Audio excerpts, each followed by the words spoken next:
Hello, good evening, everybody. I just want to make this short video discussing the memoir PowerPoint and going over the memoir instructions since it's your first essay. I will try to make videos uh, for every essay that you guys will have to write. I'll make a video going over those instructions that we were all on the same page. Um, and I find that it helps students, that way I can really pinpoint what I'm looking for, right, in the essays. So let's just quickly go over this memoir PowerPoint if you haven't gone over it um, on your own. You should, but we'll go over it if you haven't. So there's key features to every essay you're going to write this semester. There are well, more than three. This one has three. There are key features, and it varies. Some of them will have 8 key features, some will have 5 key features. This one only has 3, this memoir. And I like to start off with this essay because it's a little bit relaxing. It's not too, and well, relaxing isn't the word. It's more relaxed in terms of because it's an experience that happened to you, and it's your memory, and it's an event that was important to you. I find that students can be a little bit more relaxed when writing. You right. That doesn't mean that this memory is a relaxing memory. Of course not. This could be a traumatic memory for sure, but it's not as strict, I guess, as the 3 other essays that are going to follow. This one is your memory. You're going to use the first person, and you can be a little bit more chill with it, right? But there still has to be a level of formality. You're not in high school or not in elementary school anymore. This is a college class, so you need to be formal still. But again, a little bit more laid back. So the first key feature is a good story, vivid details, and clear significance, right? A good story, it should be interesting. It should be interesting not only to yourself, but to me, right? This memory that you're going to talk about, it doesn't have to be something that changed your life completely. It doesn't have to be the most amazing moment in your life. No, but it has to be a moment that is significant. Okay. And it should be interesting, right? When we go watch a movie, when we read a book, we pick it up, or we, go to the movies to be entertained, right? So I'm going to be reading this essay. There should be a level of excitement, of interest, that I'm like, oh wow, this is an interesting story they're going to tell, right? A good story. That's why whenever you're thinking about your memory, whatever it is you're going to write your memoir on, pick a moment that is interesting. Not only, if it's interesting to you, chances are it's going to be interesting to me. Don't just say, well, I'm going to talk about the time I went on a trip with my boyfriend or my husband or my, girlfriend or whatever. And it was fun, and it was cool, and we had a good time, and that was it. No, I mean, it should be more than that, right? It's compelling, a situation or problem that needs a resolution. Think about the movies you watch, right? I will be using the movie analogy a lot. Think about the movies that you watch. A lot of times there's some suspense, right? There's something happening. You're like, what's going to happen, right? Okay, it started with this character, and now they're in a crazy situation. What's going to happen? Now, this need not be a super suspenseful story, or there may not be suspense at all, but the way you tell it, you could definitely engage my interest. Okay, so it should be a good story, a good memory. Pick a good memory. Vivid details. Vivid meaning I should be able to picture this in my head, right? Include all the 5 senses. Um, all the 5 senses that you have, include them in your story, right? What were you touching at that moment of that memory? What were you smelling, right? When we smell something, well, smell, first of all, is one of the senses that is connected with memory, right? So when we smell something, like when you smell cooking, you might think of if you're not from here, you might think of the city you were born in, or you might think of your grandma, or if you smell, rain, it might remind you of a moment when you were out with your best friend, and something happened, but it was raining, right? So what were you smelling at the time? What were the sounds? What were the sights? Right? Were you tasting something? Include as many details as you can. Okay. A memoir is more than simply a report of what happened. It uses vivid details and dialogue to bring the events of the past to life. So, like I was telling my classes today, my in-person classes today, um, if you want to include dialogue, great.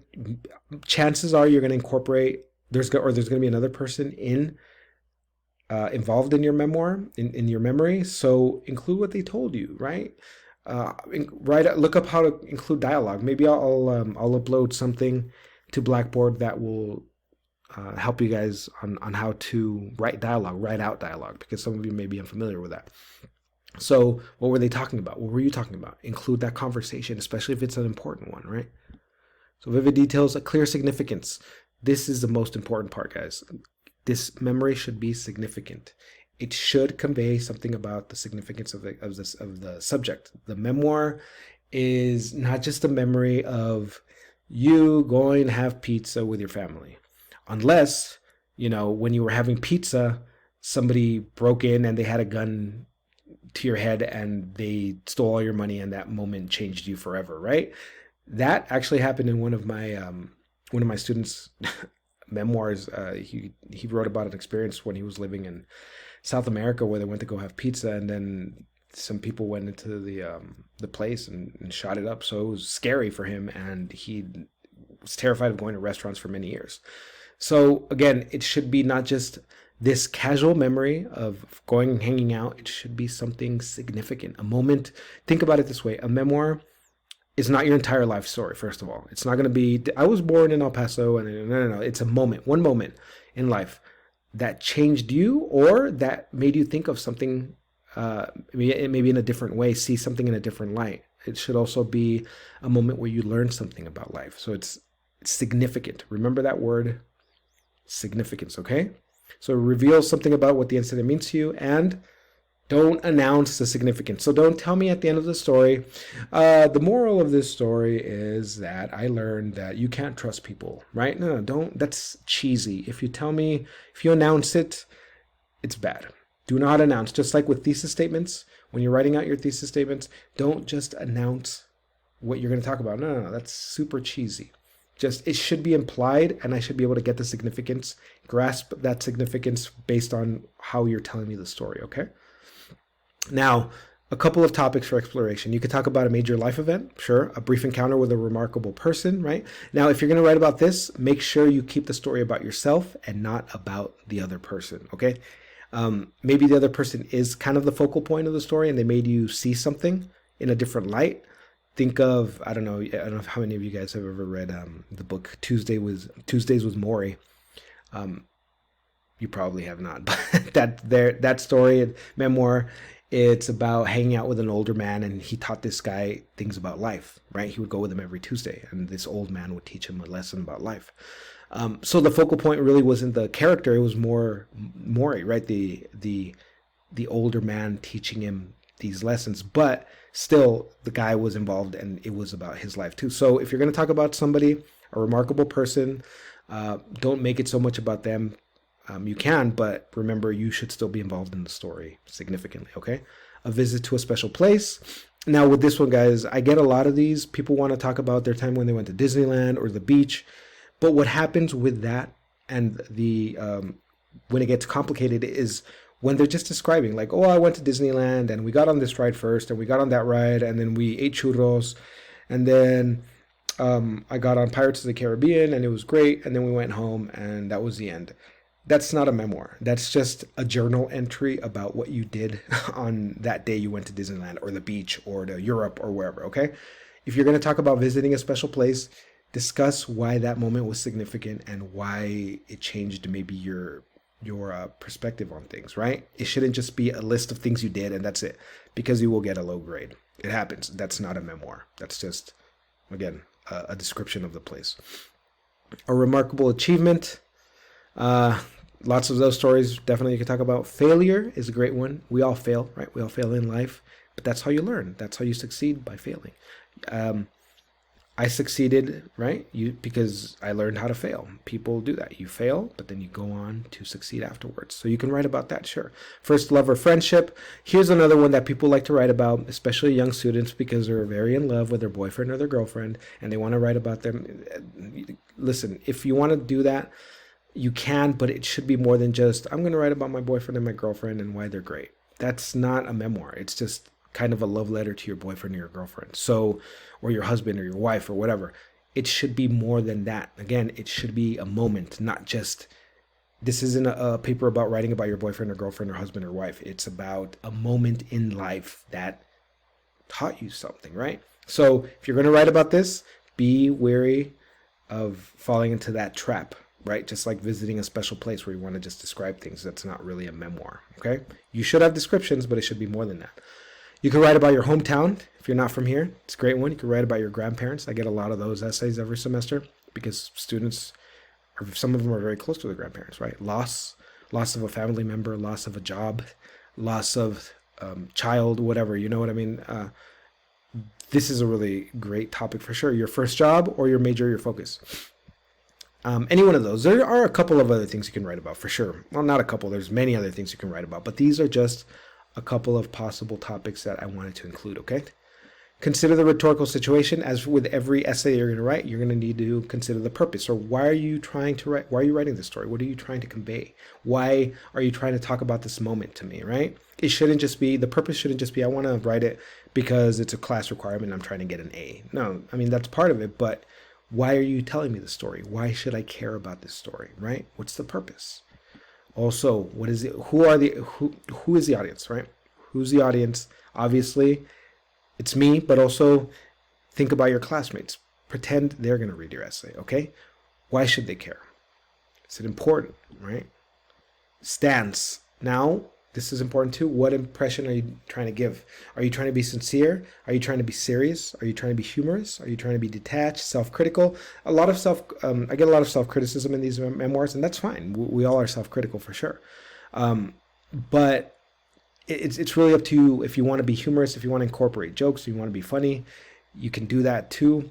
And one question I asked my students today in my classes was, what type of memoir do you believe I get every semester? I asked them that, and most of them answered, well, sad memoirs, right? And I was like, yeah, most people want to write, not most, but a lot of students want to write about sad moments in their life. And we talked about why that is. And it's because those sad moments, these moments of hurt, of pain, of grief, these are the moments that stick with us all the time, right? We can think about the times we were happy, but the times that we were sad and that were horrible, those linger forever, more so I think than like the happy moments, because it's a scar, right? So it doesn't make you a moody person or depressed or anything writing about that. No, sometimes this can be therapeutic to write about those moments and look at it from, an outside perspective and say, well, I'm writing about it now and I can laugh about it now, but at the moment it was very serious. But if you want to write about a sad moment, you can do that for sure. More than half of my classes all the time want to write about sad moments, and you can, sure, because those are very, very fresh still, and those moments are very fresh in our brains. So it's up to you, right? Media design. Will your memoir be a print document? Yes. A speech? No. Will it be posted on a website? Now, here's the thing. I discussed with my students today. One of my students asked, she said, can we can include a video at the end talking about it? And I said, sure. I actually said, and I let the class know, if you all want to incorporate a short video of you at the end talking about this moment and why it's important to you, and upload it with your essay, you can do that, and I will give you all extra credit. So I'll do that with you guys as well. If you want to include a short video of you talking to the camera, discussing, maybe it could be like a short 3-minute video talking about why this moment was important to you and significant, and why you wrote about it, I will give you all extra credit points. Okay, you don't have to, but you can if you want. If you think those extra credit points can bump your grade up to an A, which you probably will. Let's say you get like a B, a high B or something, but you incorporate a video of you talking about your memoir, that'll bump you up to an A. So it's not going to be like 30 or 40 points extra credit, but it'll be significant enough, right? Maybe 10 points extra credit. So if you want to incorporate a short video of yourself talking at the end of your essay, a little bit about your memoir, you can, okay? It's up to you. Now, ideas in text, think about the who, the what, the where. These are what are called reporter's questions, right? When a reporter goes to a scene, they ask, well, what happened, right? Who was involved? Where did it happen? Why did it happen, right? Ask those questions about your memoir. What happened? Why did it happen? Why did this happen to me, right? Significance, include details, remember. Now, organizing a memoir, you can incorporate, or you can organize it the way we say, right? Chronologically, which is what? Beginning to end, right? From the beginning, like I woke up that day to go to school, and then this happened, and then at the end, right? Or you could start reverse chronological order, which starts at the end to going to the beginning. Or you could pull up Quentin Tarantino and you can write, jumping all over the place, starting from the middle of the action and then just getting me to the beginning or the end. It's up to you. But I tell students, think about the movies, right? Sometimes a movie we go to watch, the character is like laying in the desert and they're bloody and you're like, well, how did they get into that situation? And then we start to see throughout the movie how they got into that situation. You can describe that. You can organize your memoir that way too. Start in the middle of the action and then, lead the reader through the events as they unfolded. Okay. Now, additional help. If you need help, please ask me. Go to the Writing Center. I've told you guys, go to the Writing Center there at Rio Grande or Valle Verde, whichever is your home base. If you're at Trans Mountain, there are writing centers at every campus. If you're over there at Mission, they have a writing center there too. Go get help from the tutors out there, okay? Or ask a librarian. For sure, they're very knowledgeable. Again, if you have any questions, please contact me. Now, really quickly, let's go over the instructions for the memoir. It's basically what we were discussing right now, okay? It's going to be a short essay. I'm actually going to change the length, okay? So here talks a little about what it is, essay length version of a memoir, tells a great story, etc., etc. A memoir essay is a first-person narrative drawn from the author's own life. So remember, it should be I did this. Don't speak of yourself, in the third person. Don't say, Johnny went to. That'd be kind of weird. Right? It's your story. Tell me in first person, right? This is the only essay where you're going to be able to use first person. The other essays we're going to write in this class, you're going to just use third person, okay? So I bolded this because it's important. This isn't meant to be your entire life story. Do not write out your entire life story. You don't have time. This is a short essay, and you shouldn't say, I was born this, and this is my childhood. This was no. Think of a moment, guys, where that lasted maybe a day or a week or so. Maybe it could even have lasted a couple weeks or a month, but no longer than that. Try to pick a moment that didn't last years and years to unfold, right? It should be maybe a day, something that unfolded within a couple of days. That way, you don't try to, condense everything into a short essay, right? So try to just pick a moment that was a quick, maybe not quick, but again, within a day or a couple of days or a week or so, not years and years, okay? All this stuff you guys can read on your own, but for this essay, we'll write a 3 to 4 page memoir. Now, I'm going to change this. We'll do 2 to 3 pages, okay? This is your first essay. 3 or 4 pages isn't long in the first place, but if you can get away with 2 pages. 2 full pages, guys. Remember, 2 full pages, not 1.5. 2 full pages. You do not need a cover page. Just include an MLA heading.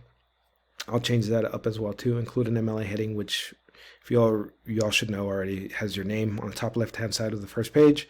Your name, my name, the class, and then the date, right? That's at the top left hand side of your paper, and then you have a title. You should always title your essays, and then you start your essay, okay? So I'll say 2 pages, not 3 to 4. So 2 to 3 pages. Shoot for 3 though, and then possible topics like we discussed. Okay,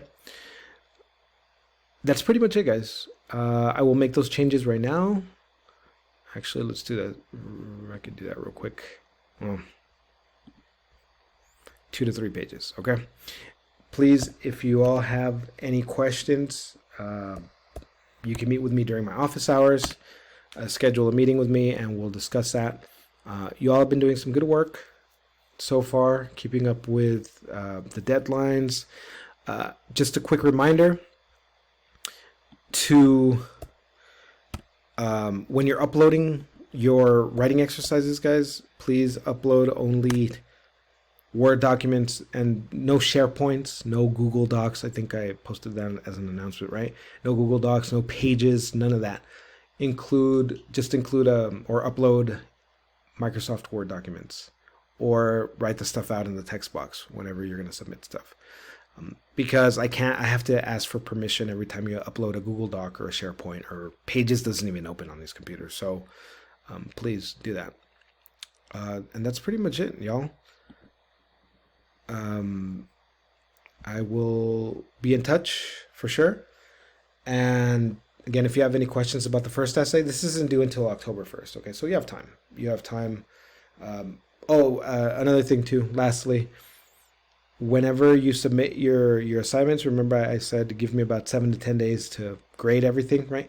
That's 7 to 10 days after the due date. So if you submit stuff like 4 or 5 days before the due date, you might have to wait longer for your stuff to be graded. So I know some of you, I say that because some of you upload your stuff right away. Like I post it and it's like the first day it's open. So you may have to wait longer, but that's why I say 7 to 10 days from the due date.